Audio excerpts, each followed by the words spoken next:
오늘의 사연 지금 바로 시작해 볼게요. 5년이나 된 이야기입니다. 그때는 뭐가 그리 싫었는지 결혼해 보고 나니까 선배가 왜 그랬는지 이제는 충분히 이해가 가고 명콜째 굴러온 행운을 제가 스스로 쳐내려 버린 게 아닌가 하는 생각이 듭니다. 예전부터 오래 알고 지낸 선배가 한 분 있습니다. 그때는 제가 총각때였고 선배는 결혼을 했고요. 저도 직장이 생기면서 자주 찾아보지 못했는데 직장 생기기 전에는 이 선배뿐만 아니라 형수님하고 같이 해서 자주 만나 시간을 보냈습니다. 그런데 오랜만에 선배가 먼저 저한테 오랜만에 술 한잔 하자며 연락을 해왔습니다. 오랜만에 만나는 선배라 그런지 조금 기대도 되더라고요. 동종업계에서 일하는 사람이라 이 일 관련해서 경험적으로 배울 만한 것들이 있었고 그때쯤 저도 직장에서 자리를 잡고 있느라 물어볼 게 좀 있었습니다. 약속 장소에 도착하니 선배는 형수님하고 같이 자리에 있더군요. 형수님하고도 잘 아는 사이다 보니 불편할 게 없었습니다. 저랑 선배가 하는 일이 서버 쪽을 관리하는 일입니다. 유지보수가 중요한 일이기 때문에 가끔씩 일이 생기면 회사에 불려 나가야 할 때가 있었어요. 그런데 마침 선배 회사에서 시스템이 먹통이 되었다며 선배한테 연락이 온 겁니다. 선배가 전화로 이렇게 하라 저렇게 해봐라 지시를 하는데도 전화상으로는 해결될 기미가 보이지 않더라고요. 저도 그쪽 일을 하다 보니 어떤 상황인지 이해가 가고 선배가 전화로 지시하는 것만 봐도 공부가 되었습니다. 그런데 도무지 유선상으로는 해결이 안 되는 일인지 선배가 잠깐 회사 좀 빨리 다녀올 테니 둘이서 마시고 있으라고 하고 자리를 비웠습니다. 형수님하고는 이미 잘 아는 사이였지만 막상 둘만 있게 되니 뻘쭘했습니다. 단둘이는 있어 본 적이 없거든요. 형수님은 약간 범접하기 힘든 포스를 가진 분이었습니다. 저랑 동갑이기는 했지만 전혀 다른 세계에 사는 사람 같았거든요. 공부도 잘했고 해외에서 석사 학위까지 받아온 사람이었어요. 배운 여자에다가 세상에 힘든 일이라고는 한 번도 안 해봤을 것 같은 곱상한 외모를 지니고 있었습니다. 내조를 잘 아는 타입이라 제가 선배하고 자주 만날 적에도 항상 자리를 지키며 있었어요. 술도 입에 잘 대지를 않았었습니다. 저랑 선배는 한 번 마시면 끝장을 보는 성격이라 밖에서 마실 때 형수님이 항상 정신을 차리고 있거나 선배 집에서 술을 마신다면 선배 재우고 저도 방에 자리를 깔아준 뒤에 뒷정리까지 깔끔히 마무리 짓고 잠에 들거나 하던 사람이었거든요. 현모양처가 있다면 형수님을 두고 하는 말인 것 같았습니다. 저랑 같은 나이라는 게 믿기지 않을 정도로 어른스러운 사람이었어요. 그런데 웬일로 저한테 술 한잔 따라 달라고 먼저 말을 건네더군요. 아무리 선배가 회사 일을 빨리 마치고 온다고 하더라도 왕복으로 1시간은 걸리는 거리였다 보니 못해도 최소한 시간은 둘이서만 남아있어야 하는 상황이었으니 형수님도 선배 때문에 제가 술도 못 마시고 1시간 벌 써고 있는 것보다는 저와 선배를 위해 형수님이 같이 술을 마셔주기로 한 것처럼 보였어요. 정말 속이 깊은 게 현모양처가 따로 없구나 생각했습니다. 형수님은 따지고 보면 저랑은 동갑 내기 친구 사이였기 때문에 사실 저는 좀 편하게 대하고 싶기는 했습니다. 하지만 형수님이라는 관계적 특성 때문인지 어쩔 수 없이 제가 거리를 둘 수밖에 없더군요. 그래서 사실 그간 선배와 같이 시간을 보낸 만큼 형수님과는 따로 접점이 없었는데 그날에 참 많은 일이 있었습니다. 형수님하고는 단둘이 대화를 단 30초도 나눠본 적이 없었는데 그날 술 한두 잔 부딪히면서 이야기를 나누니 동갑이라 그런가 이야기가 잘 통하고 코드가 잘 맞았습니다. 사실 형수님이라는 걸 빼더라도 유학파 출신의 고급진 그녀의 이미지 때문인가 괜히 어려워했나 하는 생각도 들었어요. 대화를 나누는 동안에는 아무런 어려움이나 위화감이 없었고 오히려 동네에서 잘 알고 지내던 동갑내기 여자친구 같은 느낌이 들었습니다. 서로 죽이 잘 맞아서 한참을 떠들었는데 시간을 보니 이미 선배가 회사로 향한 지도 어느덧 1시간 반이 흘러 있었습니다. 형수님도 선배가 생각보다 늦으니 전화를 했는데 선배는 금방 끝난다면서 둘이 괜찮으면 좀 더 마시고 있으라고 하더군요. 조금 이르게 만나서 그때가 밤 10시쯤밖에 되지 않았고 형수님은 술을 잘 못하는 관계로 천천히 꺾어 마시고 있었기에 저도 술 기운이 그렇게 오르지 않은 상황이었습니다. 둘이 있는 게 생각보다 불편하지 않으니 조금 더 기다리는 건 문제가 없겠다 싶었습니다. 그런데 또 한 가게에서 거의 3시간을 넘게 있었고 형수님이 술을 천천히 마시고 안주도 잘 안 먹다 보니 다른 가게로 옮기는 게 민폐가 아니겠다 하는 생각도 있었어요. 주 정도 소주 맥주를 마시는 것보다 형수님이면 와인 같은 걸 좋아하지 않을까 싶어서 자리를 옮기자고 권했습니다. 형수님이 조금 취했나 느낀 게 이때쯤이었는데 목소리에 코맹맹이 소리를 섞기도 하고 눈을 떼슴치르 하고 긴 머리를 뒤로 뭉치며 웃는데 평소와는 사뭇 분위기가 다른 게 느껴졌습니다. 형수님이 먼저 좋다고 자리를 옮기자고 했고 근처에 있는 와인 바로 자리를 옮겼습니다. 조금 프라이빗하게 방형식으로 되어 있는데 조명이 불긋불긋한 곳에서 형수님을 보니 분위기가 묘하더군요. 간단한 치즈 안주와 함께 도수가 제일 약한 와인으로 주문을 했습니다. 괜히 형수님이 취하면 그것도 문제가 되겠구나 싶었거든요. 그런데 와인이 맛있다며 엄청난 속도로 술을 마시더라고요.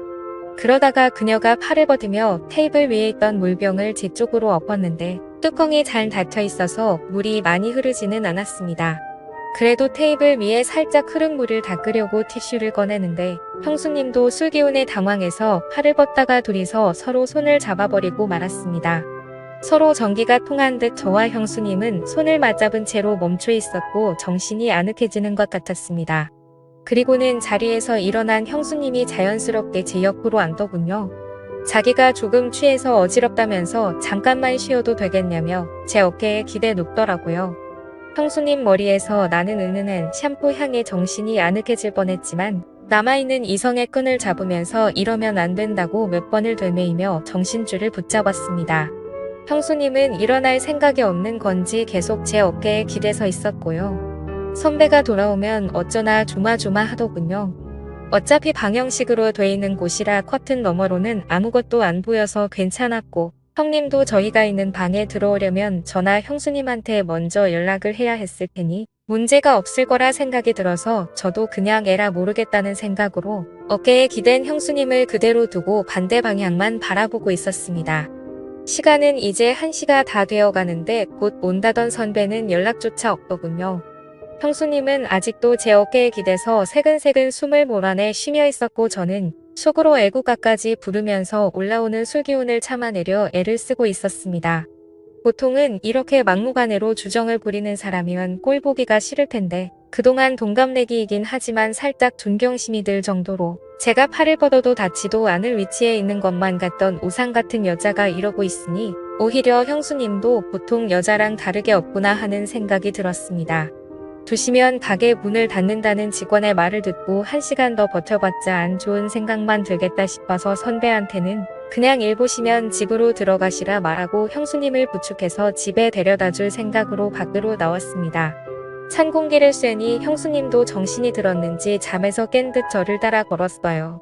택시를 붙잡아 형수님이 타는 것까지 봤는데 형수님이 혼자서 무서워서 못 들어가겠다면서 저보고 집까지 바래다 달라고 하더라고요. 여태 흐트러진 모습 한 번 보인 적 없던 형수님이 제 앞에서 코맹맹이 애교 섞인 목소리로 땡깡을 부리니 저도 남자라 그런가 그 상황에서 형수님을 두고 떠날 수가 없었습니다.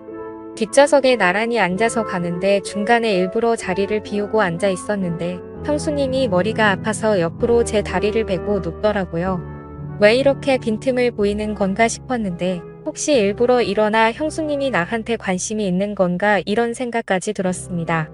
저도 일단 남자였으니 말입니다. 선배 집 근처에 도착해서 택시에서 내렸습니다. 기사님한테 잠시만 기다려달라 말하고 형수님을 아파트 현관까지 바래다 줬어요. 그런데 형수님이 갑자기 술이 좀 깨고 싶다면서 저보고 잠깐 아파트 단지라도 한 바퀴 돌면 어떻겠냐고 하더라고요.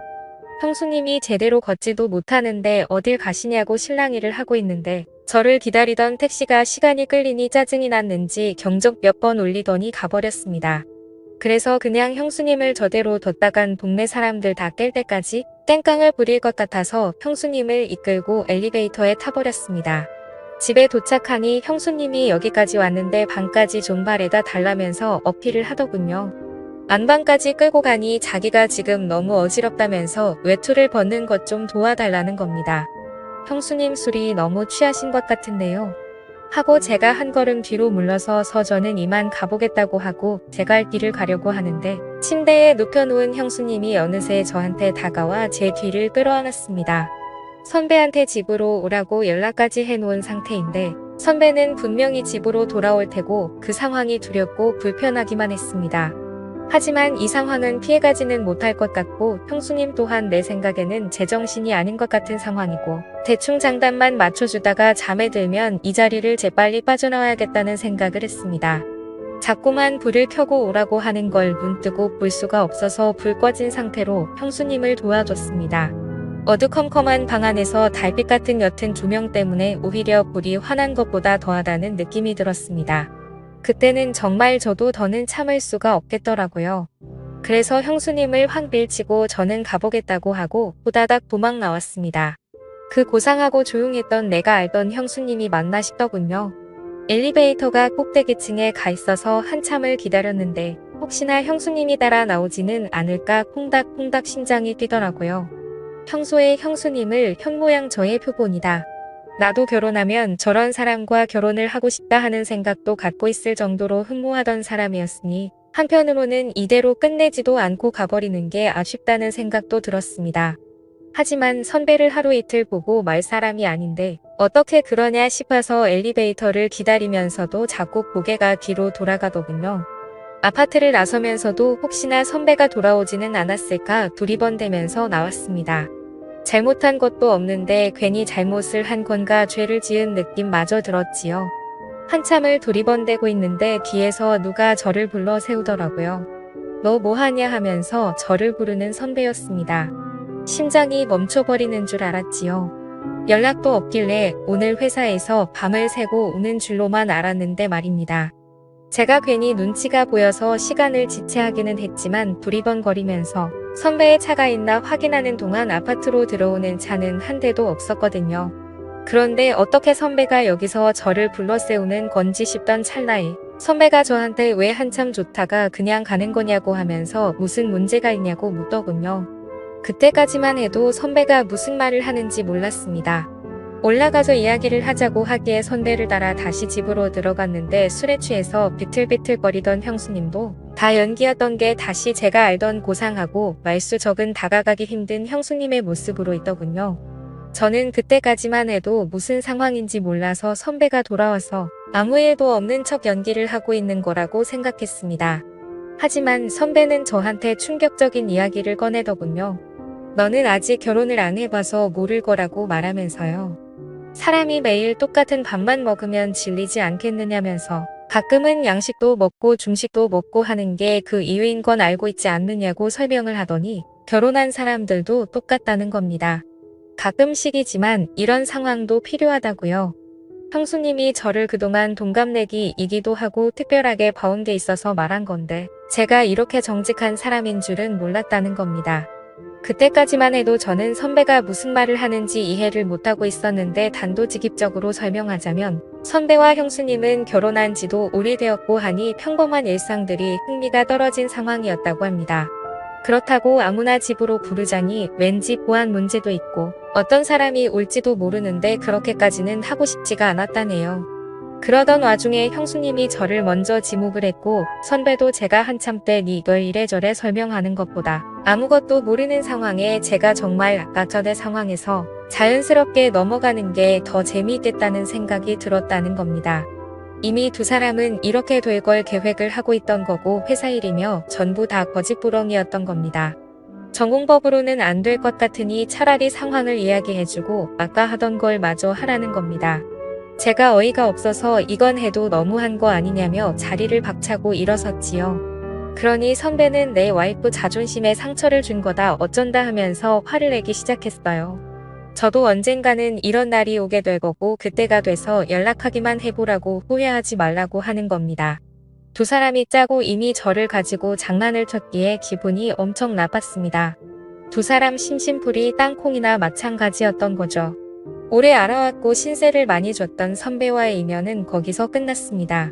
그렇게 5년이나 지나게 되었고 그 사이에 저는 결혼도 하고 한 아이 아버지가 되었습니다. 그리고 요즘은 선배가 그리고 형수님이 왜 그렇게 한 건지 충분히 이해가 갑니다. 그때는 제가 정말 그 어떤 유혹에도 넘어가지 않는 자랑스러운 사람이라고 생각했는데 선배와 똑같은 처지에 놓이고 나니 저도 모르게 일탈을 꿈꾸게 되더군요. 이제는 이해가 됩니다. 그리고 그때 아무 행동도 하지 못했던 제가 다 부끄럽고 바보 같다는 생각이 드네요. 오늘의 사연은 여기까지입니다. 긴 사연 끝까지 들어주셔서 감사합니다.